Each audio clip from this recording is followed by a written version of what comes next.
ଗୋଟିଏ ଗାଁରେ ଜଣେ ଧନୀ ବ୍ୟକ୍ତି ରହୁଥିଲା। ସେ ଧନ ସମ୍ପତ୍ତି ସ୍ୱୟଂ ଅର୍ଜନ କରିନଥିଲା।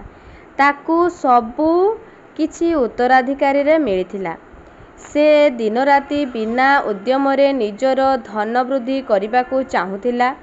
ଦିନେ ଏ ସନ୍ଦର୍ଭରେ ସେ ସାଧୁ ମହାତ୍ମାଙ୍କ ସହିତ ପରାମର୍ଶ କରିବା କଥା ଚିନ୍ତା କଲା ଓ ଜଣେ ସନ୍ଥଙ୍କ ପାଖରେ ପହଞ୍ଚିଲା।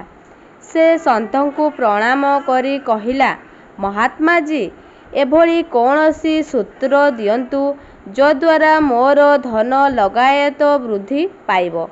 ସନ୍ଥ ତାକୁ କିଛି ମଞ୍ଜି ଦେଇ କହିଲେ, ଏଇ ମଞ୍ଜି ବଡ଼ ଚମତ୍କାରୀ।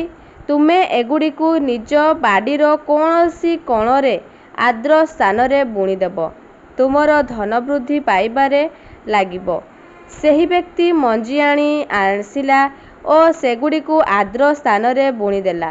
କିଛି ଦିନ ପରେ ଚାରା ବାହାରିଲା, ବଡ଼ ଗଛ ହେଲା, ବୃକ୍ଷରେ ପରିଣତ ହେଲା।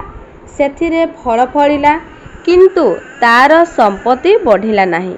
ସେ ଦୁଃଖୀ ହୋଇ ପୁନଃ ସନ୍ଥଙ୍କ ପାଖରେ ପହଞ୍ଚିଲା ଓ କହିଲା, ମୁଁ ତ ମଞ୍ଜି ବୁଣିଦେଲି, କିନ୍ତୁ ସମ୍ପତ୍ତି ବଢ଼ିଲା ନାହିଁ।